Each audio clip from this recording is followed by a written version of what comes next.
Yan ba yung bangayan ni Marcos at ni Duterte? Yan ba may kinalaman yan sa sahod na hindi nakabubuhay ngayon? Yan ba may kinalaman sa kontraktualisasyon na nagpapahirap sa ating mga manggagawa? Yan ba may kinalaman sa kahirapan? Yan ba may kinalaman sa presyo ng mga bilihin? At yan ang mga nararamdaman ng taong bayan sa ngayon, hindi yung bangayang Marcos at Duterte. Mga kababayan, eto na naman ako. Welcome to Rain TV. But anyways, let's focus Habang pinapanood ko kasi ang mga sagutan ng mga kandidatong ito, may isang bagay akong napansin, no? Tsaka ito, yung mga kasi bit-bit nilang idea. Kaya, no, ang tanging diskarte na naisip nila, etong si Luke Espiritu at si Franz Castro ay manisi at mainis, no, talaga sa Duterte. Hay nako, eto pansinin natin to, and let's focus. Let's watch this video. Ang usaping droga ay hindi bangayan ng dalawang nagbabangga ang pamilya sa politika. Ito ay tunay na nangyayari at nagaganap sa ating bansa. Kaya ako ay naninindigan na dapat sumailalim ang lahat ng opisyal ng pamahalaan at simulan natin sa tanggapan ng Pangulo. Para matapos na yung usapin kung sino ba talaga ang gumagamit ng droga. Kinakailangan pagbigyan natin, again, ulitin ko, public office is a public trust. Malinaw yan sa ating saligang batas, Article 11, Section 1. At karapatan ng bawat Pilipino, lalo na ng mga kabataan, malaman kung tayo ba'y pinamumunuan ng isang taong may tamang pag-iisip. So, mismong siya, si President Duterte, ay umamin na pumatay siya ng tao.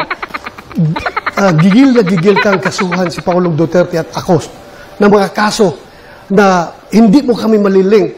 Kumusta na po yung conviction mo sa kasong child trafficking? Ano na po nangyari? Bakit andyan ka pa? Hindi ka pa nakulong? Yun na ang tanong ko, pakisagot lang. Kasi ang ordinaryong tao nagtatanong, porque congresswoman ka, hindi ka nakulong. Sila pag yung mga ordinaryong tao, kulong ka agad. Etong si Franz Castro, no, panay ban na talaga kay Senator Bato de la Rosa at sa dating Presidenteng Duterte, no, na inuugnay sila sa mga patayan. Pero hello madam, bago ka, no, manuro ng iba.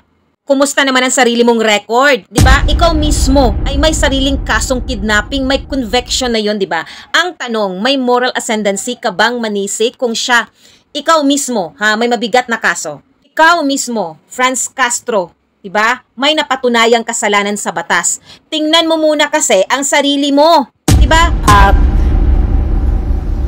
Ang ginawa po natin na pagre-rescue, tama lang po yung ginawa ko na pagre-rescue sa mga teachers, sa mga bata na biktima ng mga harassment, intimidation at threat doon sa sinasabi ni Senator Bato na kaso. So, kung sino mang mga teachers gagawin yon, no, yung ipagtanggol at sagipin yung ating mga teachers at mga estudyante. So, tingin ko po ay walang mali doon sa ginawa po natin doon sa kaso. Ano pong risk yun na pinagsasabi niya? Na yung mga parents ng mga bata mismo ay galit na galit sa kanya. Bakit ginamit niya yung mga kabataan para sa kanilang kapakanan? Walang risk yun nangyari doon. In fact, konbiktado nga siya sa kaso eh. There was no rescue.